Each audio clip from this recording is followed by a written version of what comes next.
We were planning to come last week. We, of course, had to postpone our panel when two of our participants were stranded via the ash cloud in Europe. And so our panel on counterinsurgency and humanism is still, everybody's all charged up. They want to do it.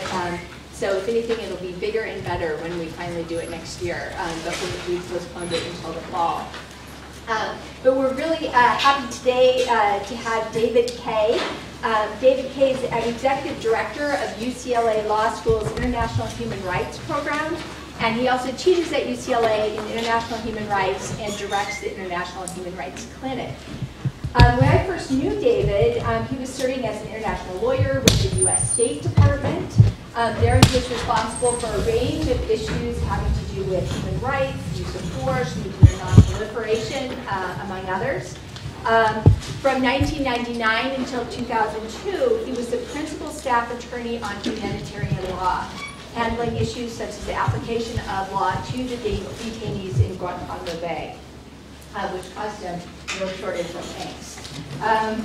Then he left for the Hague, where he was a legal advisor to the American Embassy, and there he worked with a number of international criminal tribunals and acted as counsel to the United States in several cases before the International Court of Justice. He's the author of many articles and book chapters and op-eds, one of which was posted on our website most recently in Foreign Policy, an article called "The Torture Commission We Really Need." So David is well versed in the issues he's going to talk to us about today, Guantanamo, detention, etc., and hopefully he'll shed some light on how the United States might resolve this.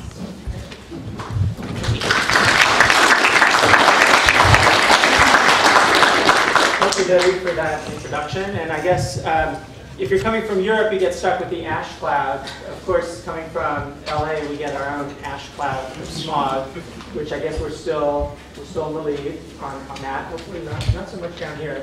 But it's great to be down here at UC Irvine. What I want to do today is talk about U.S. detention policy. I think there's going to be a little bit of I think we all have this inclination to compare, right? So during the campaign for presidency, Barack Obama spoke quite eloquently about American values and the pursuit of them in the context of the quote-unquote war on terror. And so there's a tendency after the fact now to look at what he's actually doing and ask, well, how different is it from the Bush administration? I'll get to that by the end of the talk. But basically what I want to do is go through what's actually happening on the ground with respect to detention policy. And I have to say, this is a little bit of a cop-out, but it's a bit of a moving target. And it's a moving target in part because, well, the detainees who aren't yet detainees are moving targets, but more importantly, because the administration is still 15, 16 months into this administration, trying to figure out how to define the problem. Congress is still, I wouldn't say struggling, but it's still making an effort to define the issues on its own. And in some ways, even more importantly, the courts are the ones who are really making the decisions. And just as it's always been since Guantanamo was established in early 2002, it's been litigation that has driven the process. And so more than anyone else, it's actually the detainees who have been driving the process of defining who can be detained in this war that seems to be never ending. So what I'm going to talk about today is, just to give you a little précis, first I'll talk about why is Gitmo still open. Second, talk about some easy questions. I want to get the easy questions out of the way. I think the easy questions are ones that have actually become hard questions by virtue of politics. But I want to go through those very briefly so that we can spend some time really talking about what I think are the difficult questions. And I think there are some genuinely hard questions in this area. Third, I want to talk about our existing system of indefinite detention.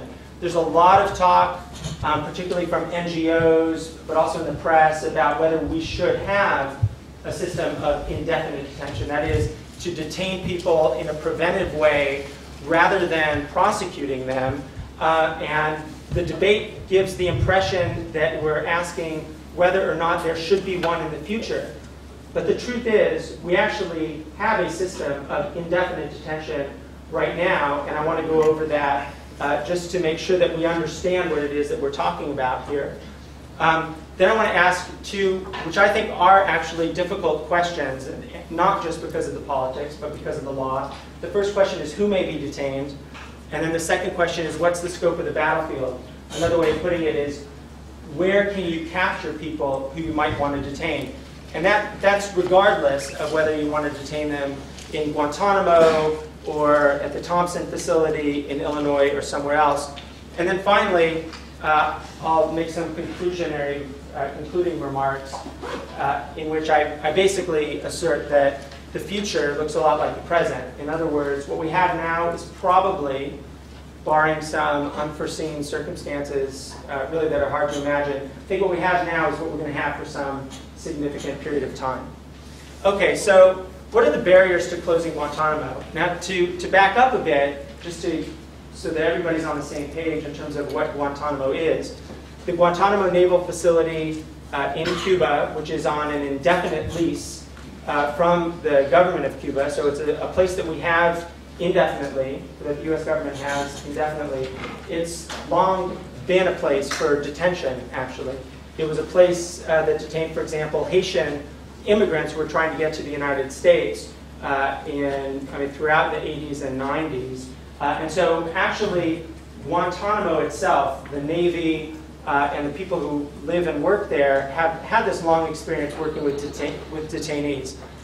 In basically the late fall, early winter of 2001, the Bush administration decided, as it was looking at where it could hold a variety of people that it was picking up in the war in Afghanistan, it looked at a variety of places. It looked at Guam, for example. It looked at places in Central Asia and in Afghanistan itself, including at Bagram Air Base, which actually was and remains a detention facility for the U.S. military. And it also looked at Guantanamo. And there are a lot of reasons why they looked at Guantanamo. One was that it's actually very close, obviously, 90 miles from the United States. But one of the nice things about it from the administration's perspective was that it seemed close enough to the United States to make it easy to manage the process of detainees, to get interrogators there, to find out who they had, et cetera, et cetera. But it also was a place that seemed, at the time, to be outside of U.S. federal court jurisdiction. So it seemed to be a place that the U.S. military could hold people, but not necessarily be have the courts looking over the military's shoulder.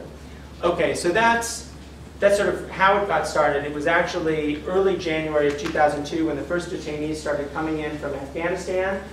During the course of that spring, individuals were coming into Guantanamo not only from Afghanistan, but also from, for example, Bosnia, where 6 Bosniak Algerians were picked up by the U.S. military and brought to Guantanamo. So it started to be a place that wasn't only for quote-unquote battlefield detainees, right? Those who were picked up in the course of the war in Afghanistan, but also people who were picked up because of some allegations of their relationship to terrorism, their relationship to Al-Qaeda from all over the world, although principally from places like Bosnia, the Bosnian Six, for example, and from places in the Maghreb and in the Gulf. Okay, so over the course of the last 8 years, we've actually had something like 800 people come through as detainees to Guantanamo. But that means that now, since we've got about 180 detainees there, that the vast majority of them have been released through a process of negotiation with other states. And that means also that the vast majority of them were actually released during the Bush administration. Probably 400 to 500 were released even before Barack Obama came into office. And you might remember that in September 2006, at a time when President Bush actually announced the existence of so-called black sites, that is, sites where detainees were being held, but that were managed by the CIA and that were secret, and were secret from the International Committee of the Red Cross as well, which usually actually goes in and sees detainees.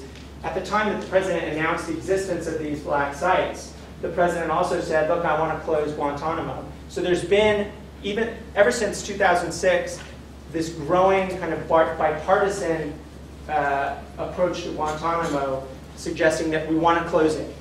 I actually don't believe that President Bush genuinely wanted to close it, but putting that aside, there was a political momentum in favor of closure, and in fact, John McCain, as one of his platforms during, or one of his positions during his candidacy for president, argued strongly for the closure of Guantanamo, in part because of the symbol that it was to the rest of the world and the idea that it served as a recruiting tool for Al-Qaeda and other terrorist groups. Okay, so given that, why isn't it closed? Right? It would seem that the momentum, both politically and technically, because people were being released, that it should be, or should have been, on a process of closure. Didn't happen. So what are some of the reasons? One reason is trials, right? Military commissions were set up. Set up is really too strong of a word for the military commission. Military commissions were established in law, and they've had a very troubled history, which this talk isn't really about. But over the course of the last several years, a number of detainees at Guantanamo have been sort of shunted into a process of military commissions that is to be tried for war crimes or crimes of terrorism in a military commission in the context of Guantanamo. And at Guantanamo, the Navy set up this high-tech facility for the trials. Several trials were at a pre-trial stage late in the Bush administration. Again, as I mentioned before, litigants, that is those who were going to be tried by these commissions, pushed back, and they litigated this all the way up to the Supreme Court. So in 2006, in the Hamdan case, the Supreme Court actually said, you can't do military commissions as you structured them.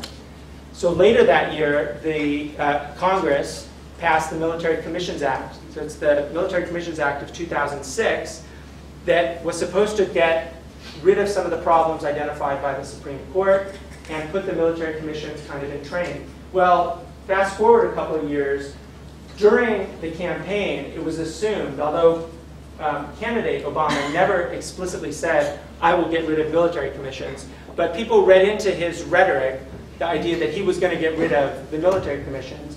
So when he came in January of 2009, he told his government, told the administration, look, I don't want anything to move forward on military commissions.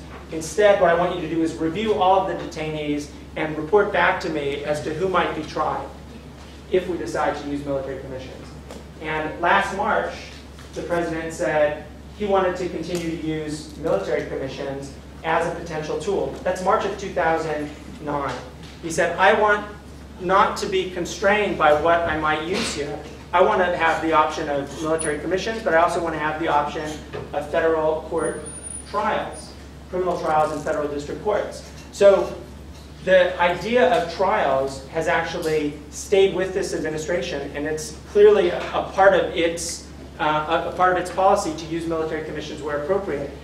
The fact of the matter is that there are about 10 individuals who have trials planned for the future. The first trial is actually in pretrial proceedings just started yesterday of a young Canadian named Omar Khadr, who was captured when he was 15 years old. And his trial just started yesterday. And so there's an entire infrastructure of trials that could begin in Guantanamo. And they're already beginning with the Khadr trial this week. And that's been part of, because of the president's desire to use military commissions, it's made it harder for them to say, well, we're going to close Guantanamo because, well, where are we going to try these cases? So he sort of created this system, and the system itself of military commissions is a bit of a drag on closing because of the idea that you should still have them. Okay, so trials is one idea. Second is false starts.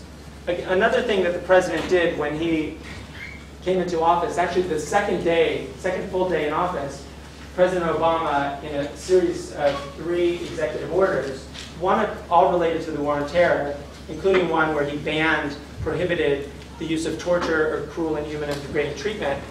He also said to the administration, I'm going to order you to find a way to close Guantanamo, and I want you to close it within a year.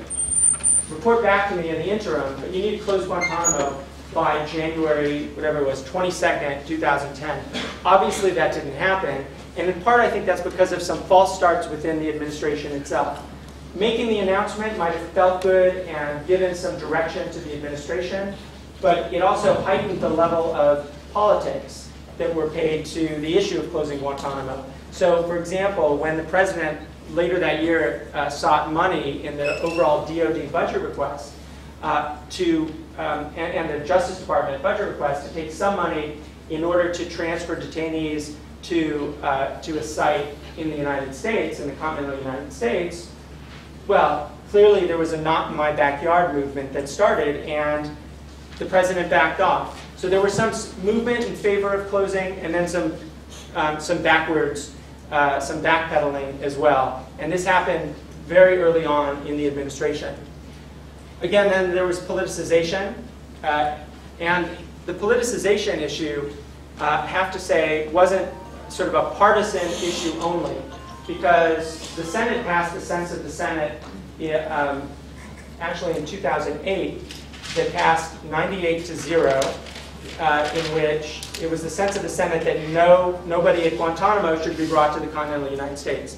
Right? Which senator or which member of Congress is going to go back to its constituency and say, oh look, we're going to bring some of these worst of the worst, according to Dick Cheney, we're going to bring them back to the United States. Well, that wasn't really taken too kindly by members of Congress and in the Senate, and so it became a very politicized issue. So even though we had thought at one point that there was a bipartisan consensus in favor of closure, it sort of disappeared and dissipated during the first part of the president's term.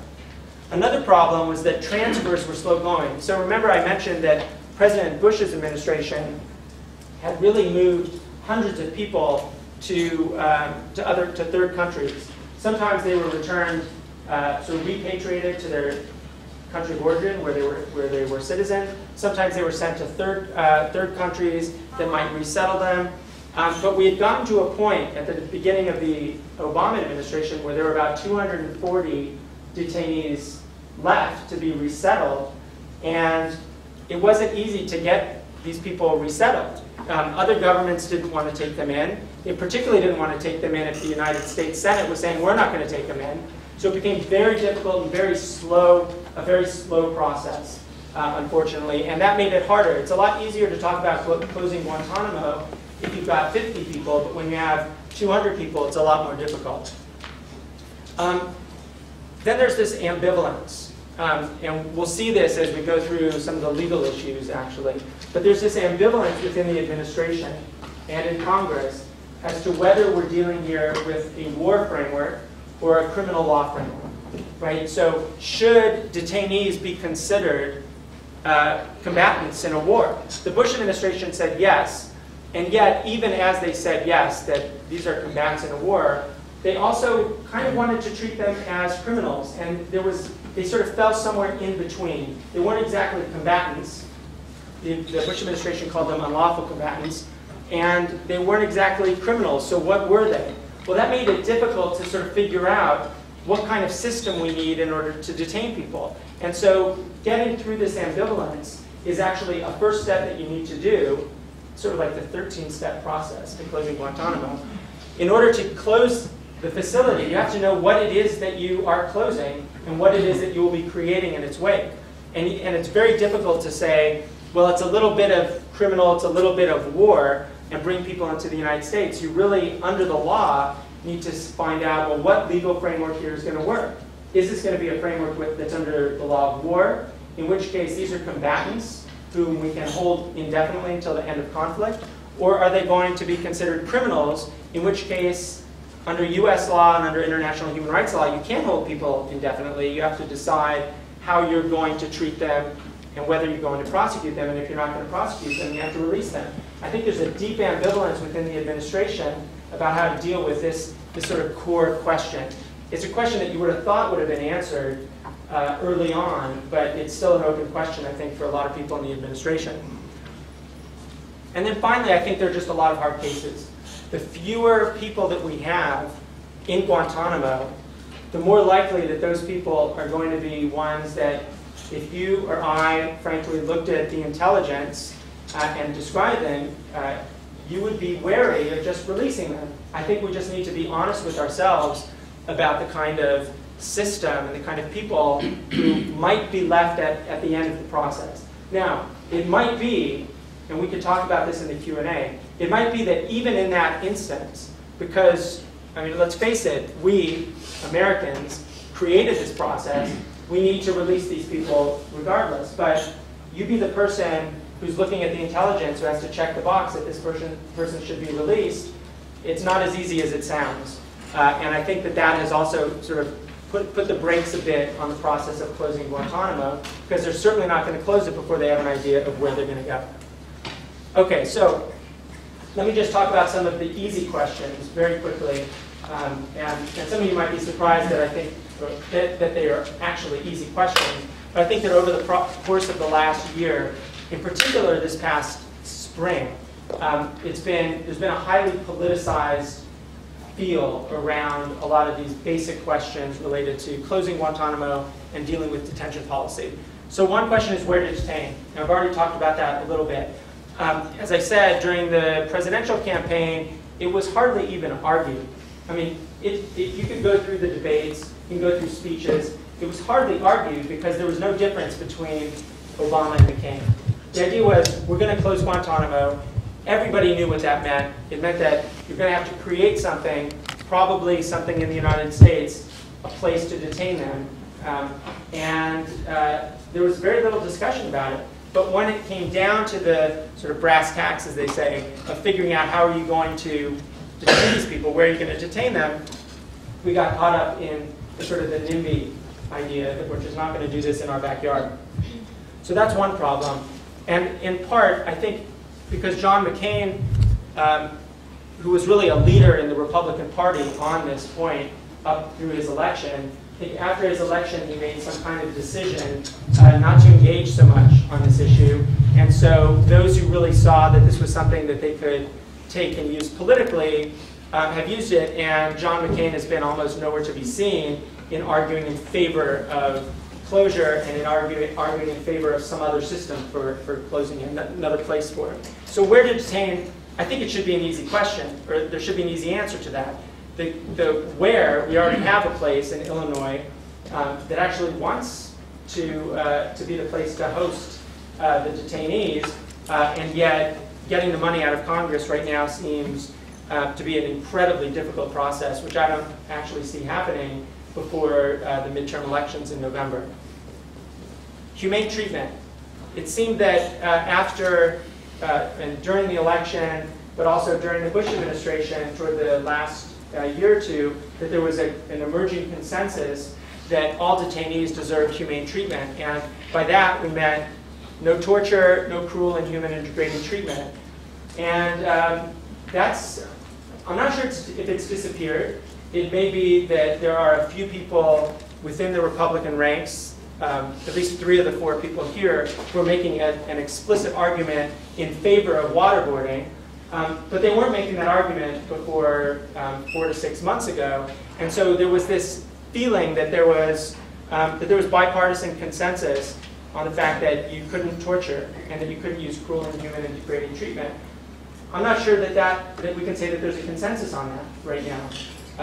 I'm sure if we asked anyone in this room to raise their hands on this issue, everyone would say, no, we shouldn't torture. But when we ask what it is we explicitly would do, I'm just not sure we're in the place of consensus that I thought we were in a year ago. How to prosecute. This shouldn't be that hard of a call either. It should be obvious that the United States has prosecuted something like 350 to 400 individuals on terrorism charges over the last several years, including since 9/11, and that the Bush administration won something like 250 convictions on terrorism-related charges in federal district courts. We've had a grand total of 3 cases that have gone to conclusion in the military commission system. So you can see that going forward on military commissions is going to be a fraught process going into the future.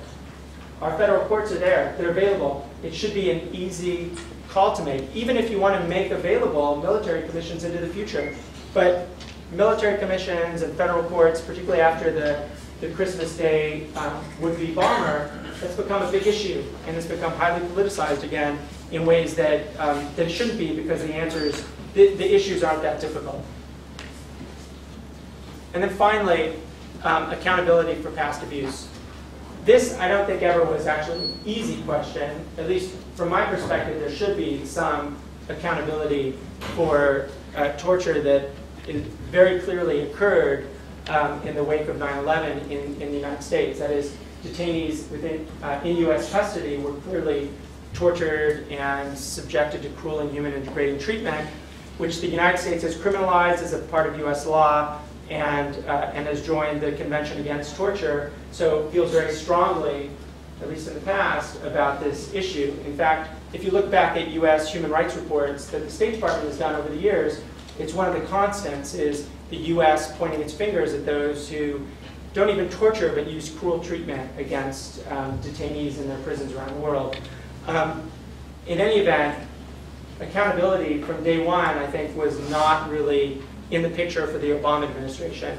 It's pretty clear that the president, from the beginning, wanted to look forward, not backward, and that meant not to have any kind of accountability process, whether it was some kind of vague truth commission or even trials.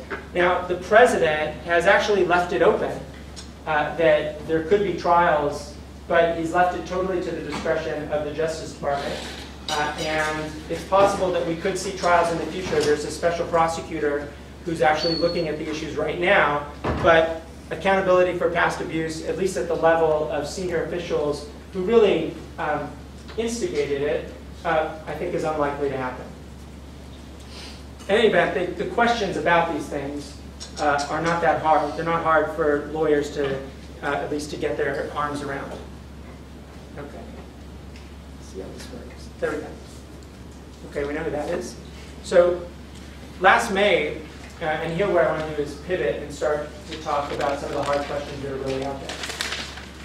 Last May, the president gave a speech at the National Archives in which he really set out to argue that he had a plan for dealing with detainees in the war on terror, and that it was one that was first and foremost designed to make Americans safe. In the speech, he said, it's really worthwhile reading. It's a very eloquent speech, but it's also full of really substantive statements about what he wants to do. The first thing he said is, Guantanamo set back the moral authority that is America's strongest currency. He still made the pitch that we had to close it. Clearly, that hasn't happened since then, although as there's still an interest in doing that. It's clearly not going to happen before November. Then he said, in the context of looking at the different kinds of detainees who are held in Guantanamo today, he said there may be a number of people who cannot be prosecuted, but who nonetheless pose a threat. In other words, he's laid out in this speech the categories of individuals who are held at Guantanamo. Some of them should be released right away. There's no reason to hold them. Some of them should be prosecuted, maybe by federal courts. Some of them might be prosecuted by military commissions. Some of them should be transferred for prosecution maybe in their home state or in a third state. But then he got to this last category and he said, look, there are some who we just can't prosecute. We know why we can't prosecute some of them, and that is because a court is unlikely to accept evidence and testimony or statements that they made in the context of a harsh interrogation. So that's one possibility. The other is some people are picked up on a battlefield, and we just have to recognize that in that context, it's hard to know, it's hard to gather evidence. It's hard to gather evidence on a battlefield for purposes of prosecution. War is not criminal prosecution. So there are some people who we can't prosecute, but that the government doesn't want to release. And so the president, over a year ago, clearly asserted that he's going to have a policy of indefinite detention. That's all that I think that can be understood as. that there will be some people who we capture or that we're already detaining who we cannot release. Eric Holder, Attorney General, sort of spelled this out a little bit more when he testified before the Senate Judiciary Committee just 2 weeks ago. Here's what he said. He said, specifically, there are 48 detainees who we have determined are too dangerous to transfer and not feasible for prosecution. Okay. I think a year ago, or before President Obama's speech, that would have thrown the human rights community up in arms. Right? Would have been apoplectic about this statement. This is a very explicit statement that we've got 48 people, we're not going to try, we're just going to hold them. Okay? Now, does he get any pushback? Very little. You might think that on the Judiciary Committee, someone like Russ Feingold would push back. Very little pushback from him. He gets this from Senator Feinstein, our senator. She said, strike the right balance between preserving the rule of law and releasing individuals who we know are determined to harm our nation. In other words, there's not a rule against indefinite detention. You've got to figure out who you have, and you have to make the decision whether you should detain them or not indefinitely. In any event, Feinstein did not push back on the issue. Senator Graham, who really was considered to be an ally of the administration in terms of closing Guantanamo and in dealing with other war on terror issues, well, gave the Attorney General a hug, it appears. But he also said, don't lose sight of the fact that we're at war, right? If we're in a war paradigm, it means there can be some people who are combatants, and for the course of the war, we can hold them. This is a war that doesn't have any discernible endpoint, so it's a statement in favor of indefinite detention. And then Senator Jeff Sessions said civilian trials for terrorist combatants are not required by law, policy, history, treaty, or plain justice. In other words, we don't need to try these people either. Okay, so what you see, at least on the Judiciary Committee at the Senate, and this is, I think, a message that, that the administration got loud and clear, is we're not going to push back against you when it comes to indefinite detention. So in other words, the statement that I made at the beginning, that we are now in a system of indefinite detention, is very clear from the statements of the leading officials in the Obama administration. Okay, so I want to just back up a little bit and get to two kind of key questions, I think, that, that are not easy questions, and that is, who can we detain? Who can the U.S. government detain? And again, thinking in terms of these are people we'll probably detain indefinitely. There may not be an endpoint to their detention. And then secondly, what is the scope of the battlefield? In order to do that, let me just, this may look like kind of a crazy chart. It's not really a chart. But detention in the Bush era was very much a system that was ad hoc. Okay, so what we first have is the AUMF in 2001. That's the authorization to use military force that was adopted by Congress on September 14th or 19th, 2001. And it was that very short law, the AUMF, that basically gave the president authorization to use all means necessary in order to attack, to prevent a further terrorist attack, and to use force against organizations, nations, or persons who were either affiliated with Al-Qaeda or the Taliban or associated forces, or were part of Al-Qaeda or the Taliban, etc. Basically, it was an authorization to use force, which then the Supreme Court, in the case of Hamdi in 2004, read as including the power to detain. Right? So the entire Supreme Court in 2004 read the AUMF and said, okay, it's fine. If you're at war, you clearly have the power to detain.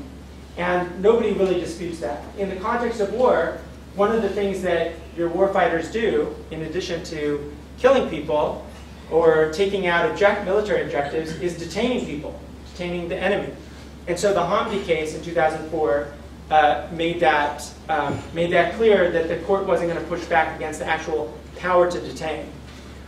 But in 2006, in the wake of the Hamdan decision, which I mentioned before, and that was the decision about military commissions not being constituted according to international law, the Congress in October of 2006 passed the Military Commissions Act. And in the Military Commissions Act, which is largely about the commissions and about trials, it defines unlawful combatants as those who are either engaged in hostilities against the United States, or who are part of Al-Qaeda, or who materially support Al-Qaeda. And we'll get to the material support part in a moment. But you see that throughout this time, the administration was making arguments in the courts, but it was totally reliant on getting buy-in from both the courts and the Congress in terms of what it wanted to do on detention. And yet Congress, up until 2006, had done nothing. Congress was silent on the issue between 2001 and 2006 in terms of who the administration might detain. Then finally, there's the Boumediene case. So in the wake of all of this, one of the things that the courts never decided was, how do you decide, how do you determine who you can hold? What's the definition of a combatant under US law? Okay, it says it here in the MCA, the Military Commissions Act, but is that legal? Does that work? Is it consistent with international law? Is it consistent with US domestic law? Well, it wasn't until the Boumediene case, which was a case of actually one of those Algerians who was captured in Bosnia who challenged his detention. It wasn't until then that the court said two important things. One was that Guantanamo is within the jurisdiction of US courts. So that got rid of the original argument for Guantanamo in the first place. And the second thing that it said was that detainees like Boumediene and anybody else held at Guantanamo had the right of habeas corpus in order to challenge the basis of their detention.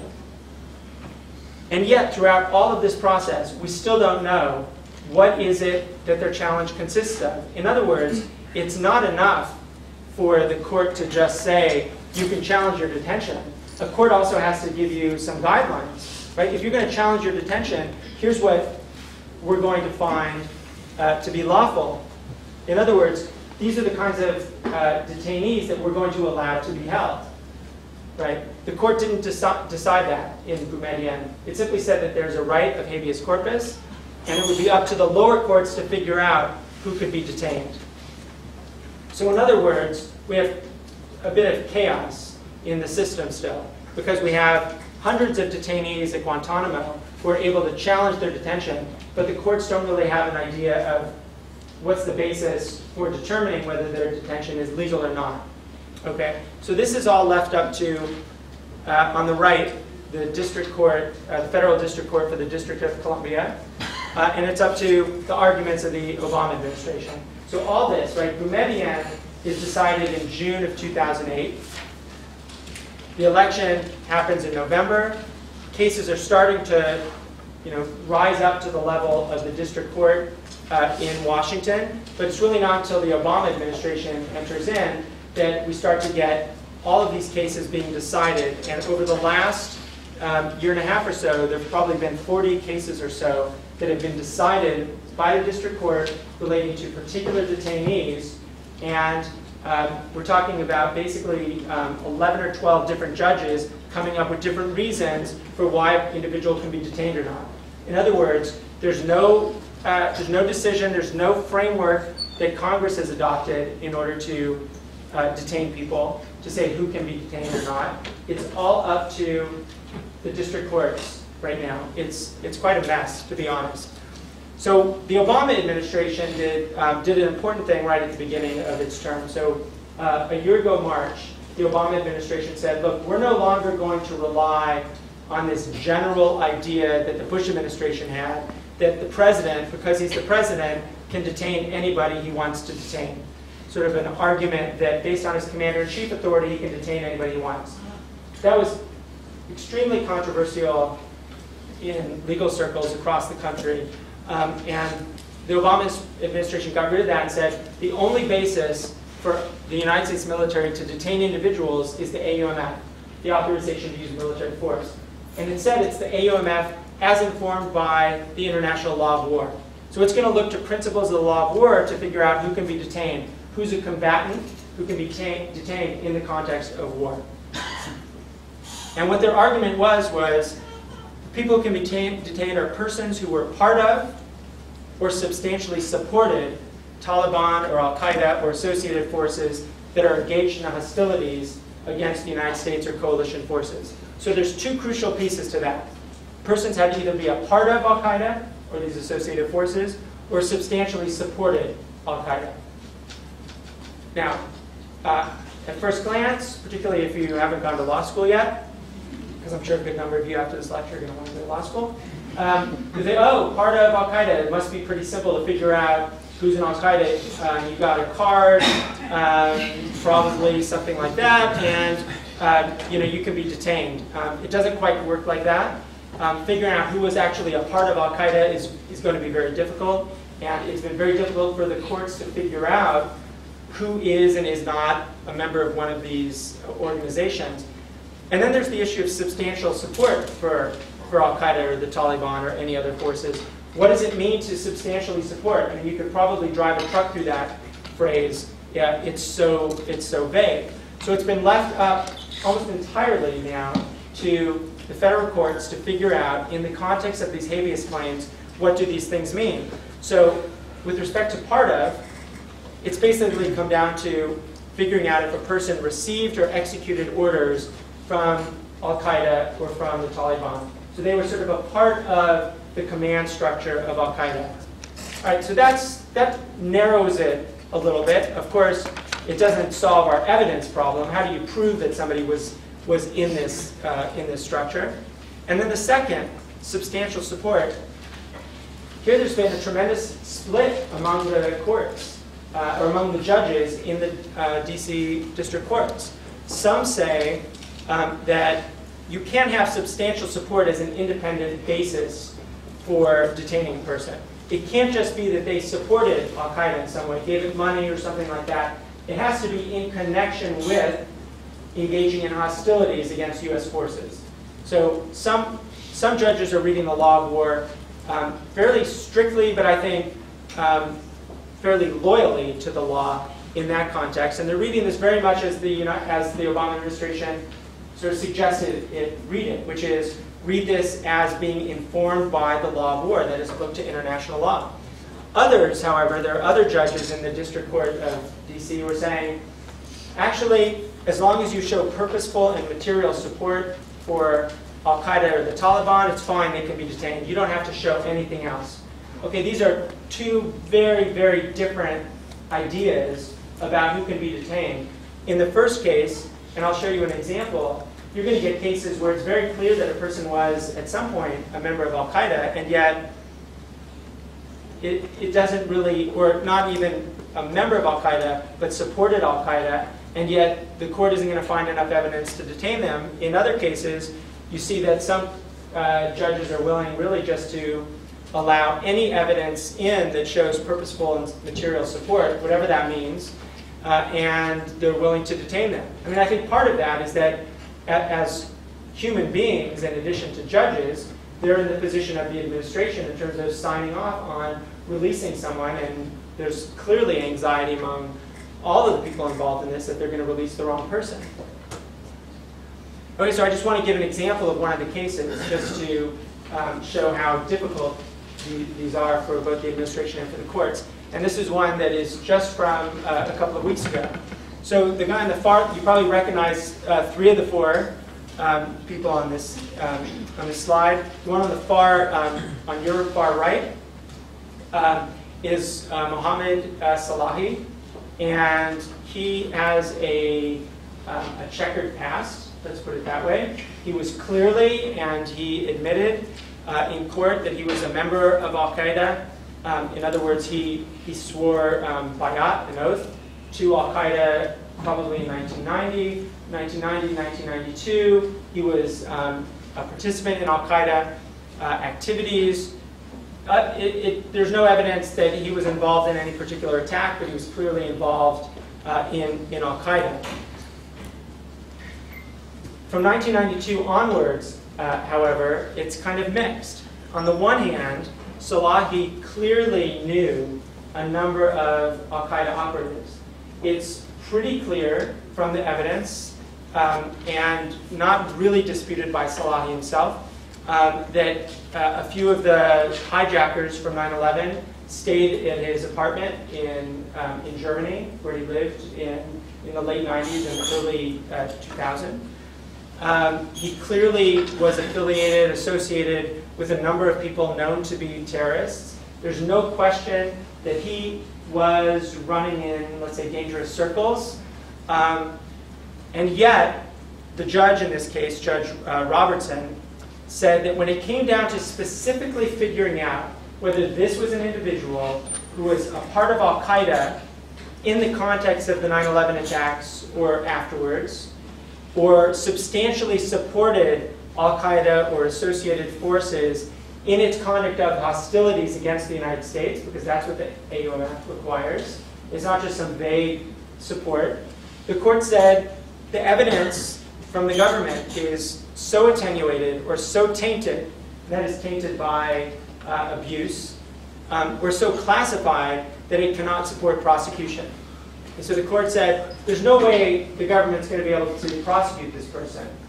And then it said, still, it wants to hold Salah indefinitely because of its concern that he might become a terrorist upon his release. Okay? In other words, and if you're looking at his rap sheet, so to speak, you're going to be nervous, right? It's clear that he was friends with some of the 9/11 attackers. It's clear that he had associations with a number of other terrorists.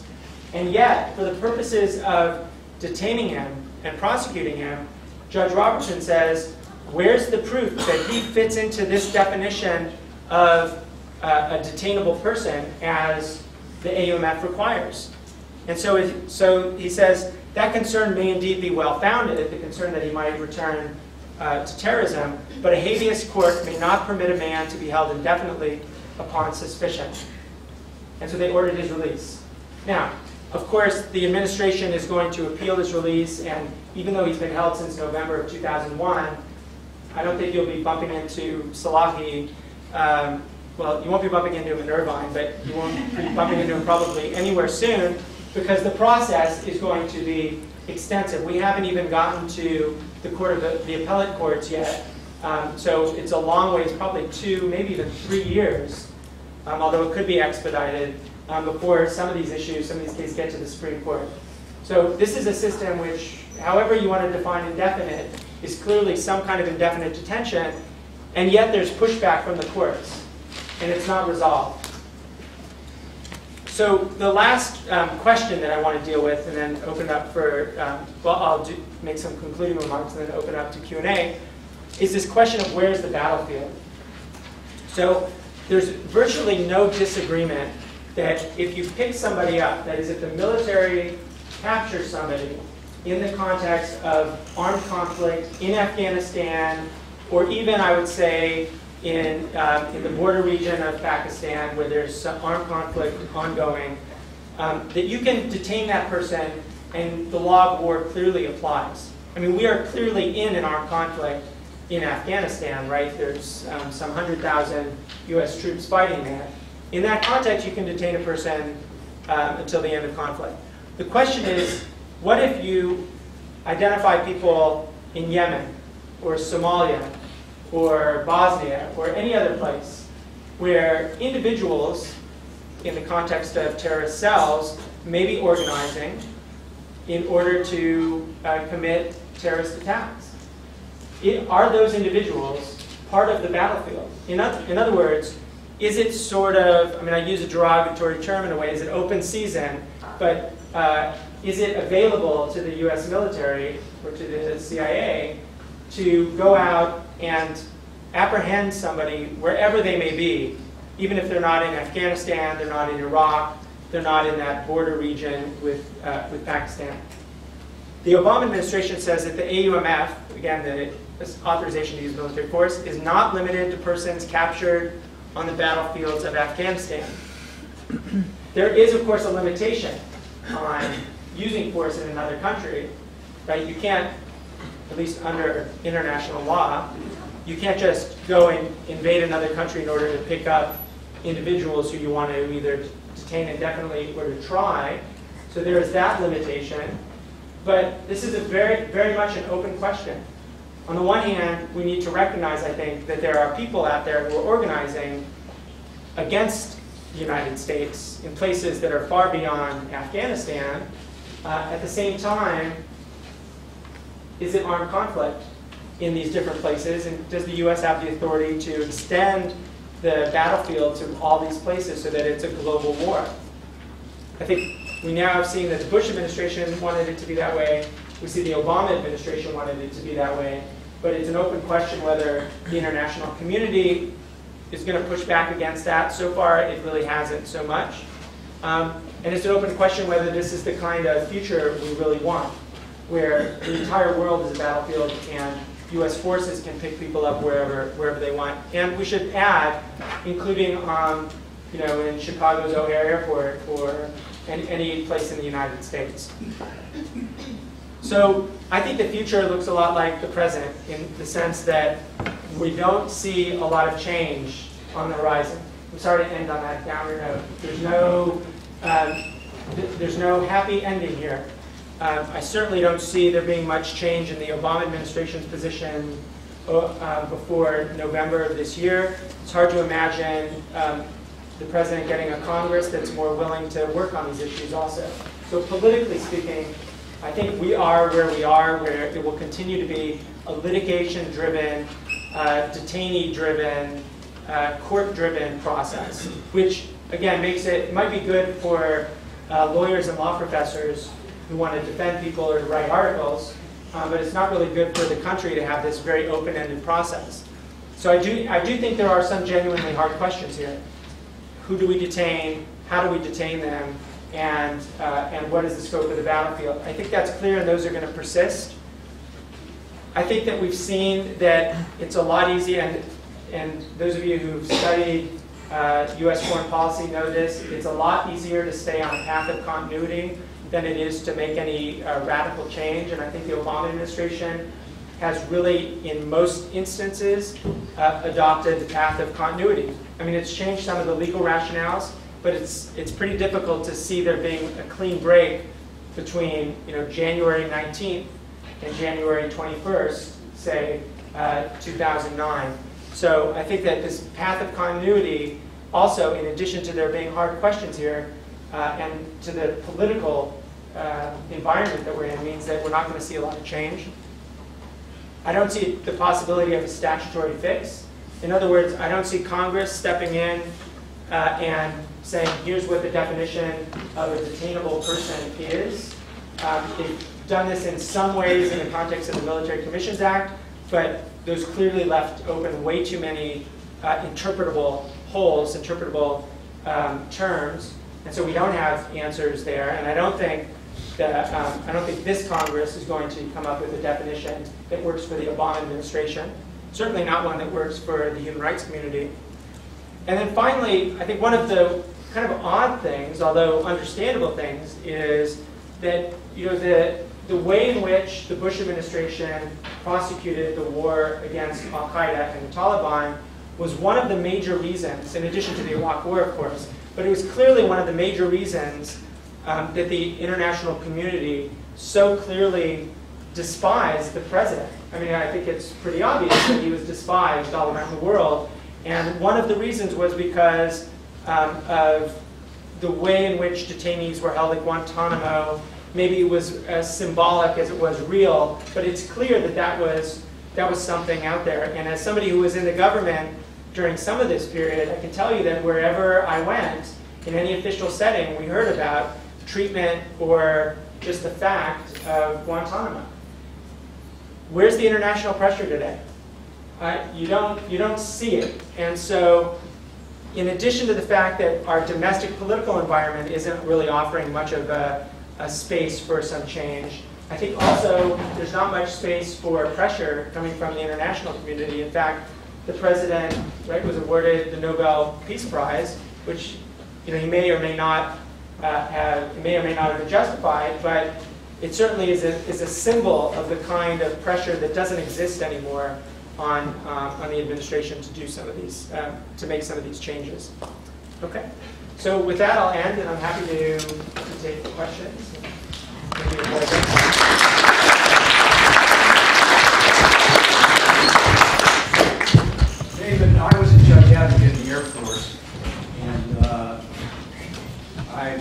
killing me. I'm retired now. I say it every day, and I apologize.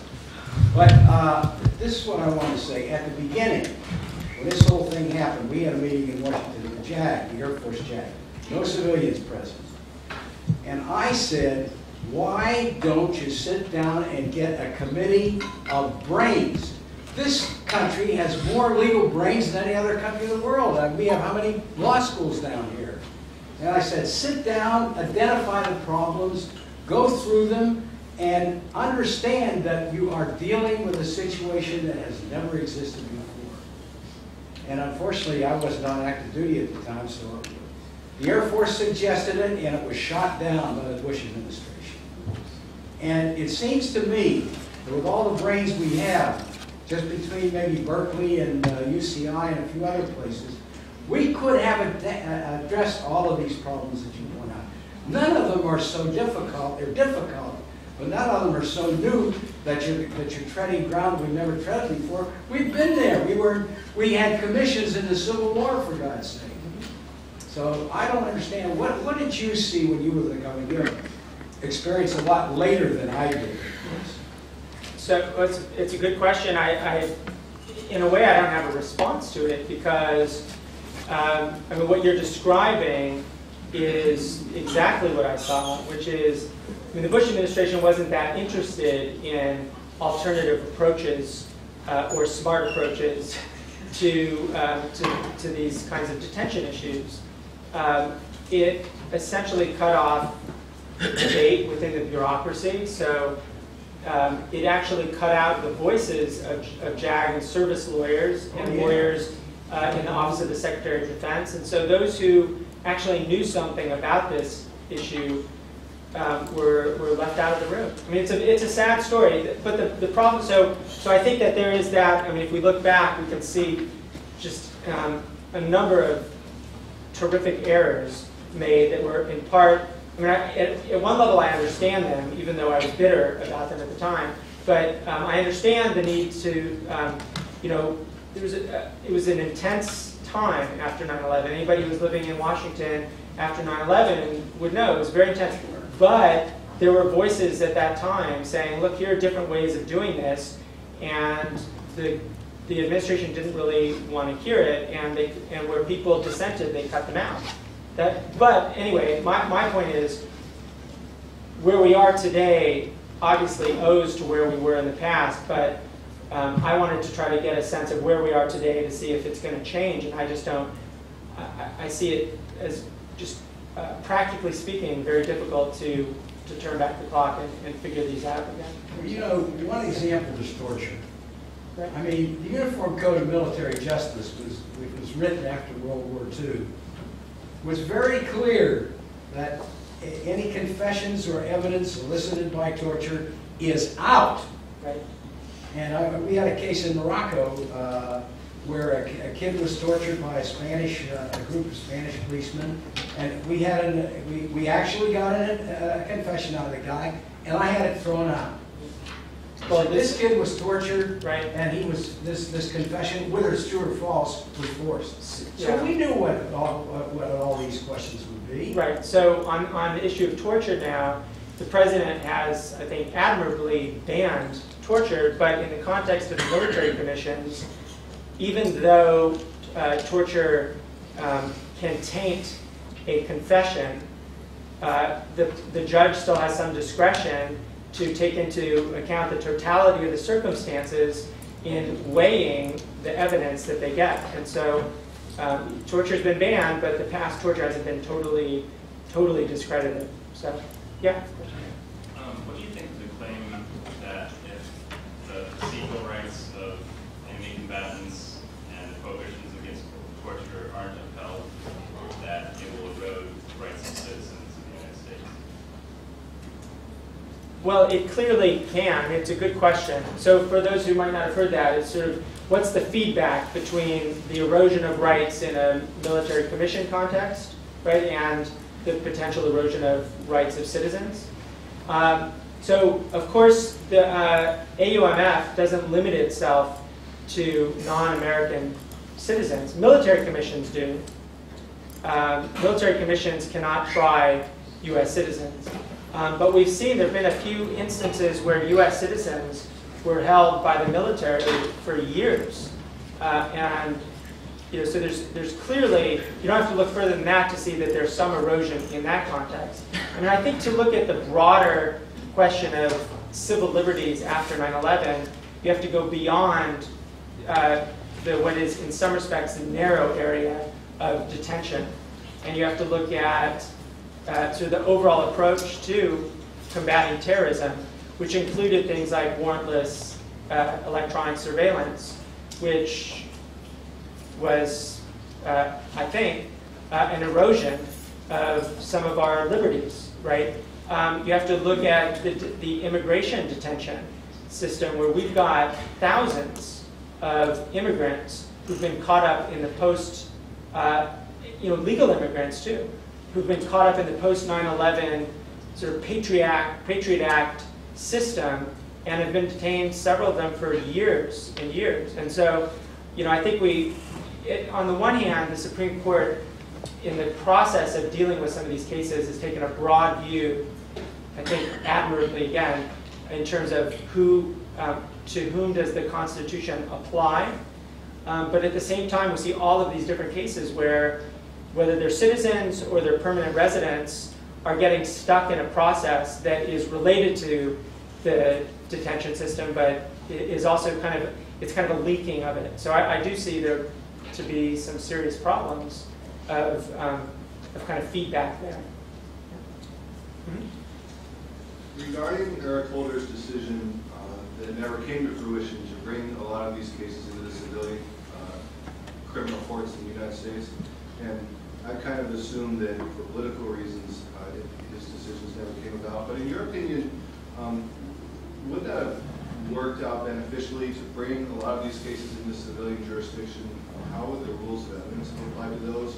And also, do you think that it was President Obama's decision to go for the civilian courts, or was that strictly Eric Holder's decision? And was there some method behind that madness, or just a miscalculation? Yeah, I mean, I don't know. From what all I know is on the decision itself is what I've read in the New York Times or on blogs, and it appears that the president deferred to his attorney general in making the decision as to where to try Khalid Sheikh Mohammed and other top-level 9/11 plotters. And it's also my understanding that Holder kind of got buy-in from New York City officials. I think he had buy-in from Mayor Bloomberg before he announced it. He got buy-in very close to when he announced it, but so that whole process seemed to me something that was a Justice Department decision, and I think what Eric Holder probably didn't count on was the eventual pushback from people who, from New Yorkers, and then the Christmas Day bombing episode, which kind of brought a lot of this stuff to the fore politically as well.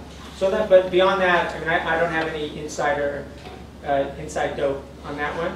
On the issue of trying people in domestic courts and what would be a trade-off, and in terms of evidence, evidentiary rules, and other things, the first thing I would say is, as I mentioned before, our federal courts have tried dozens and dozens and dozens of terrorism-related cases, including cases related to the bombing of Cole, USS Cole in 2000, I think, related to the bombing of the World Trade Center in 1992. These were not sort of easy cases of dealing with small terrorist acts. They were huge, huge acts of violence against Americans, and these were tried in the Southern District of New York in Manhattan courtrooms, and they were tried successfully. There is a process for protecting classified information. It's the Classified Information Protection Act, which applies in federal district courts. Most of the protections that you get there would be the same kinds of protections you'd have in a military commission. The military commissions, because they're this sui generis new institution in a way, they have some specific rules, like the rule of how do you deal with coerced testimony. And that stuff clearly wouldn't be allowed in a federal court unless you could show two things. One is that there was a clean break between the coercion that led to the testimony and some other testimony that you're relying on, so that there was some kind of, that the testimony that you ultimately got and want to use in court didn't rely on the coercion. There's this principle that you can't rely on evidence that's tainted by the fruit of the poison tree. For those of you thinking about law school, hopefully some of you are, you get a lot of colorful phrases. That's one of them, the fruit of the poison tree. And so it would be a lot easier to introduce that kind of evidence in a military commission than in a federal court. As a policy matter, though, we might ask, do we want to be relying on that anyway? And I think that in the case of Khalid Sheikh Mohammed going to New York, Eric Holder was a judge before he was a law partner, before he was Attorney General, and he was a prosecutor as well in the District of Columbia. I am assuming that when he made the decision to take it to New York to a federal court, that he had evidence he could rely on that had virtually nothing to do with the waterboarding that KSM suffered, by the U.S. by agency interrogators. So just on the evidentiary, I think generally they're the same in military commissions and federal district courts. I don't understand there to be a real concern about evidence being presented in federal district courts. It's really in this narrow context of coerced testimony where there's a difference. Yeah. I have two questions. One is, given that the scope of the battlefield is still sort of not completely established, like what light can you shed on the extraordinary rendition practices that we hear less and less about now as opposed to 2 years ago? And the second question is, why do you suppose that there is a diminishing international pressure on the actual closing of? Okay, great questions. So one on extraordinary rendition. So I think we do have to separate out two kinds of rendition. So rendition is something that the Justice Department of the United States has done for, I don't know if I'd say decades, but it's probably since the 80s. I always want to think that it isn't decades since the 80s, but I guess it has been. But so it's something that the U.S. government has done for a long time, and that is a process of sending a detainee in our criminal justice system to another jurisdiction to be prosecuted, or even conceivably to be interrogated. That's a process that's existed for a long time. What's different about extraordinary rendition is that whereas the regular rendition is done under court order, extraordinary rendition is where, imagine the CIA or the military pick somebody up somewhere in the world and send them to, name your favorite torturing country. They send them over there for information to be extracted. I don't think that's happening right now. I could be wrong. I could be naive about it. But I think the president has pretty explicitly taken that off, taken it out of his, toolkit. And so I don't think that kind of rendition is actually happening right now. That said, the idea that the world is a battlefield, and that, it does mean that the U.S. could pick someone up anywhere, but I don't think it means that the administration has adopted the practice of picking someone up anywhere and sending them to a place where they are likely, or more likely than not, to be subjected to coercive interrogations. Again, I might be totally wrong. There's a lot of things happening probably that we don't know about, and if we did, they'd kill us. No, it doesn't work that way. But it's, I think it's an open, it doesn't seem to me to be something they're doing. So on the second question, which was, why is there international pressure? Right, the international pressure. I might defer to my, the IR experts here. Just looking at the politics of it, I think that one is personality. And personality matters at some level. And George Bush, I don't mean that he wasn't a good guy to hang out with, He gave a massage to Angela Merkel, so he's a good guy. But I think that sort of the personality out there, which he was kind of denigrated as a cowboy, hasn't attached to Obama, and so if you put together this sort of cowboy image with what we were actually doing, I think that the international community was quite upset. If you look at the image that Barack Obama portrays to the world, it's clearly not one of a cowboy. It's not one either of withdrawing from international institutions. It's one where, this administration has, we haven't talked much about the Obama administration's general engagement with the world, but the administration is engaging in places that the Bush administration didn't. The Human Rights Council at the UN, for example, which I think diffuses a little bit of the criticism because the administration is out there and willing to address it on their turf, which didn't really happen in the Bush administration until the last couple of years of the Bush administration.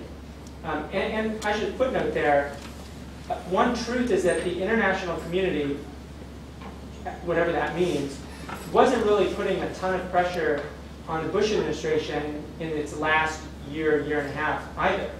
And in part that's because the Bush administration under Condi Rice had kind of, at least towards the end, had moved toward a more engaging policy. So it's really hard to know what's going on. Another thing could be just this willingness to give the new president a little bit of space to solve it. And I'm guessing that there's some recognition that the president genuinely wants to resolve it, and yet he faces some serious problems. But people are more willing to give Obama the benefit of the doubt than they were to President Bush. Just a quick follow-up. Do you think it has anything to do also with maybe Europe not willing to accept some of the detainees that the U.S. would potentially want to get rid of? Yeah, it could be that too. The truth is the Europeans face the same threat that we do, and the attacks in the underground in London, have kind of changed the way, and the attacks in Madrid and the trains there. Those clearly have had an impact in those places as well. I want to go to this side of the room. I feel like Thank you. First of all, I'd like to thank you for coming. It was a very informative lecture.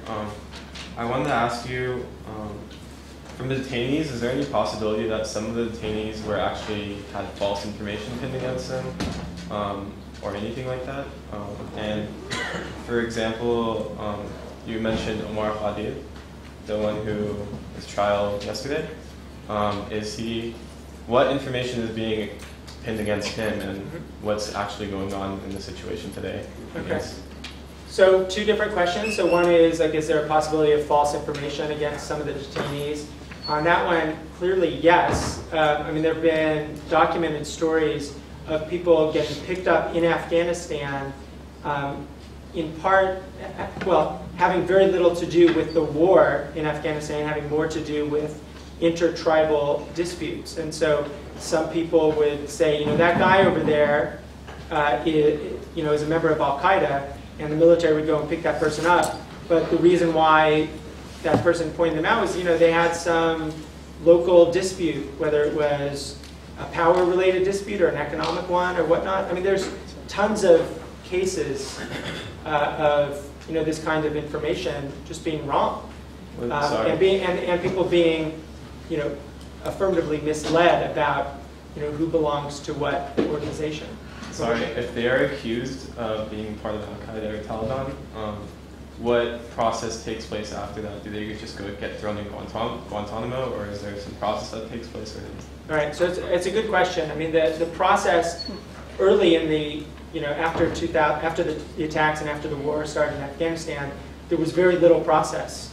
At the State Department, we were arguing that there should be a process that's under the Geneva Conventions, the 3rd Geneva Convention, which deals with prisoners of war, in which there would be some kind of tribunal, not a prosecutorial kind of tribunal, but just an informal tribunal, really, to assess whether you're capturing and detaining somebody who you should be detaining.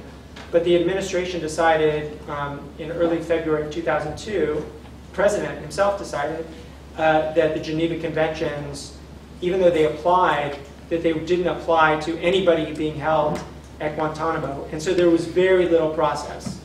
It wasn't until after the Hamdi and Rasul cases in 2004 that the Pentagon instituted these combatant status review tribunals, CSRTs, which are a much fuller assessment of who a person is and whether they should be detained.